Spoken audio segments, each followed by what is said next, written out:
የሚጠጣ ነገር ይዞ አብረው እሷ ክፍል እኮ ነው የገቡ። ጣውት ማን ነው ጣውት? አርጁን። እየቀለድክ ነው ናታን? አሁን በዚህ ጉዳይ ይቀለዳል? እልቅስ አሁን ሂድና እንዲህ ነገር አድርግ። ተያይዘው ገቡ እያልከኝ ነው? አዎ። አተኝም በፍቅር እብድ ብዬ እና እንተኛ። ምንድን ነው ያልከው? ማለቴ ደክሞሻል ተኝ። እኔ የሰከርኩ መስሎ ነው?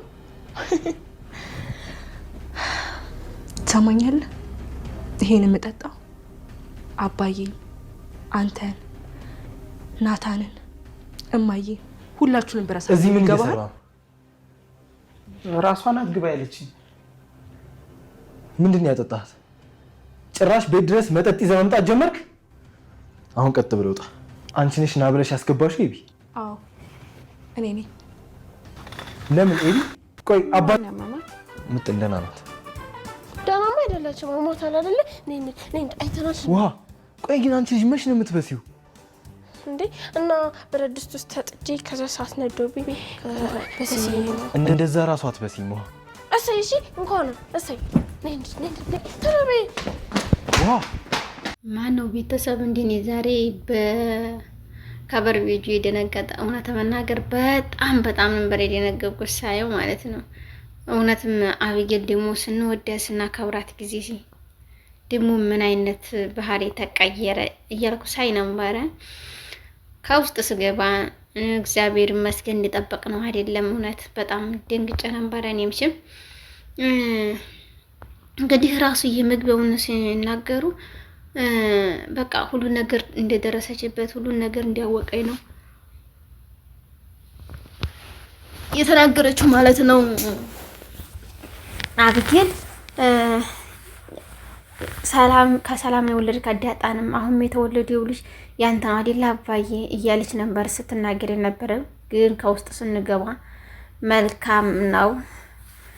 እውነት ለመናገር በጣም እንትን እያለችው ሳክራ ራሱ አርጁን ምንድን ነው ያለችው? በቃ ትውጂኛለሽ ማለት ነው። አይ እንዲህ ስትል ሲላት ካት ብላ ነው ሳቀችው። ሰክራል መስሎ ነው እንዲ ጫፌ እንዳትነካ ጨርቄን ራሱ እንዳትነካ ከነካኝ ህይወት ራሱ ከዚህ ከቤት አይወጣም እያለችው ነበር። ከወድሽኝ አብረን ተኛታ የምን ችግር አለ እያለ ነበር። በቃ ወድሽኝ ነው አብጌል ወድሽኝ ነው ሲላት ነበረ። አዎ ወድጅህ ነው። እኔ በዚችም ድራይ በጣም ወዶና ማፈቅረው አንድ ሰው አለ እሱም ናታን ነው እያለችው ነበረ። እንግዲህ ሰክራም ሳሰክርም ናታን እያለች ነው እንግዲህ ናታን እየተረዳት ምንም ማድረግ አንችልም። ዳጣይም አሁን ውስጧ ወደ ሌላ ማሰብ ጀምሯል። ምክንያቱም አንደኛ አባዬ ነገር እየጨነቀኝ ነው፣ ሁለተኛ የማየ ነገር፣ ሶስተኛ ያንተ ነገር እንዳለችው በጣም ከባድ ነውና እኔ በዛ አጋጣሚ ናታን ለአብጌል ይሆናል ብዬ ነው እያሰብኩ ያለሁ እየበራ ያለሁት። ምክንያቱም አሁን በሚጠይቅባት ሰዓትም ቤተሰብ እናስተዋውቅ ቤተሰብ እናግር ሲላት ራሱ ለዳጣ አይቻልም። ምክንያቱም እኔ ብዙ ነገር እያለ አባዬ እየተጨነቀ እኔ ደግሞ በዚህ ውስጥ አላስጨንቀውም እያለችው ነበረ።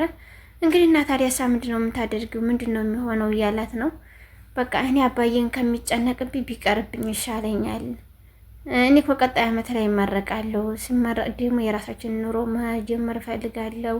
ትዳርዬ ቤትዬ በቃ መኖር ነው የምፈልገው እያላት ነበረ። እሷ ደግሞ በቃ አልተማርኩም፣ እኔ እኮ አልተማርኩም፣ አንተ ትመረቃለህ፣ እኔ ገና አልመረቅም፣ ገና ከአንደኛ ጀምሬ ሀብዬ ልጅ ጀምር ነው ትምህርት እያለችው ነበረ። ችግር የለም እያላን ነበረ። እሱ እንግዲህ እናስታወቅም ቢላት አይቻልም ብላለች። አንቺ ምን አባዬ ተናገሪ፣ እኔ ምን አባቴ ልናገር እያላን ነበረ። እንግዲህ በዚህ አጋጣሚ እንደዛም ሳክራ አብጌል ህዲሲ ብሎ ነበረ ጊዜ ላከው። በሚልክበት ሰዓትም በቃ እንዴት ነው እንደዚህ የሚሆነው? ሲሄድ እየጠጡ ነበረ። ብድግ ብሎ ወደዚያ ሄዶ አርጁን እንግዲህ አይዞህ አትፍራ፣ ምንም ነገር እንዳያስፈራ፣ ማን ቢመጣ እንዳያስፈራ እያለችው ነበር አብጌል። ናውጣ ብሎ ራሱ ናታን ሲያባር አትውጣ ከፈለክ ራስ ውጣ ስትለው እኔ ራሱ ፈርቼ ነበረ ማለት ነው። የሆነ ይማረራሉ ብዬ ነበረ። እንደዛም በምትልበት ሰዓትም ዛሬ ጤነኛ አይደለችም። በቃ ምንድነው ሆንሽው? ምንም ይሁን ምንም አይመለከትም፣ አያገባም። ምክንያቱም ብነግርህ የማታውቀውን ጉዳይ ብዙ አታስለፍፍ፣ ብዙ አታናግረኝ። አንተም የሚገባ ሰው ሳይሆን የማይገባ ሰው ስለሆነ በሰው ቤት አትጫወት እያለችው ነበረ።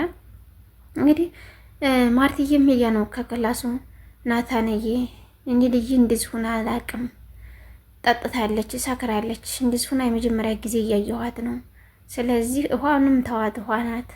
በቃ ተስፋ ያለኝ ሁሉ ነገር ያለኝ አቤጌል ላይ ነው። አቤጌል እንግዲህ አንተ ታውቃለህ፣ እኔም አንተም እሷም ታውቃለች እንዴት እንደምትወድ። የምትወዳት ከሆነ አቅርባት፣ የማትወዳት ከሆነ ደግሞ ፊት አትስጣት፣ ራቃት፣ ንፈጋት ፊትህን። በቃ ከእሷ ጋር ግንኙነትን አቁም እያለችው ነበረ። እውነት ለመናገር በአብዛኞቹ አንዳንዶቹ ሰዎች እንዲርቋቸውም አይፈልጉም፣ እንዲቀርቧቸውም አይፈልጉም። የሰው ልብ ግን ይበጣጥሳሉና እንደዛ እያለችው ነበረ።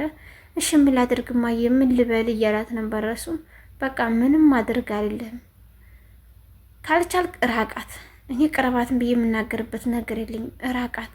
እርቀት ግን በቃ እሷን የሚያምታታ፣ እሷን የሚረብሽ፣ እሷን ሰላም የሚነሳ ሳይሆን በቃ እሷ በፊት ያየችውን መቼም ወደ ኋላ አንተ አትልም። አንተ እሷን እያደባደብክ እያጫወክ እያሳሳቅ አያች ልጅ ምን ትበል ምን ታድርግ?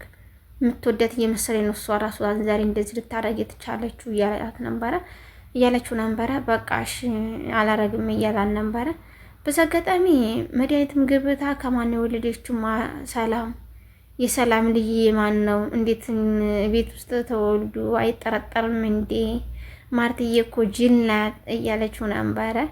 እዛ ሚዲያ ቢሮ ሙዲያ እየረብሽ ነበር። አንቺ ልጅ መቼ ነው የምትሄጂው?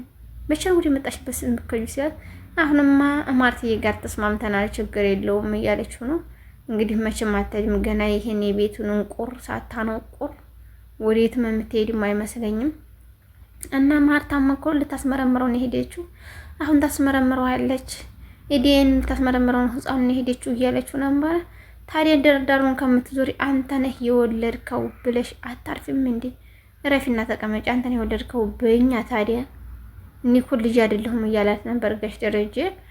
እንግዲህ መታወቁ አይቀርም ብለን በሀሳብም ሆነ በተስፋ እንጠብቃለን ማለት ነው። አቤጌል እግዚአብሔር ይሁንሽ፣ ምንም ማድረግ አንችልም። ልቦና ሁላችንም ሚስጠን ነው የምንለው። የሰው ልጅ ጉርቶ ከመውጣት ፈጣሪ ይጠብቀን። እውነት መናገር ከባድ ነው። በዛ አጋጣሚ ናታን እውነት ነው እንትን ብላም ሴት ታየው ማለት ነው።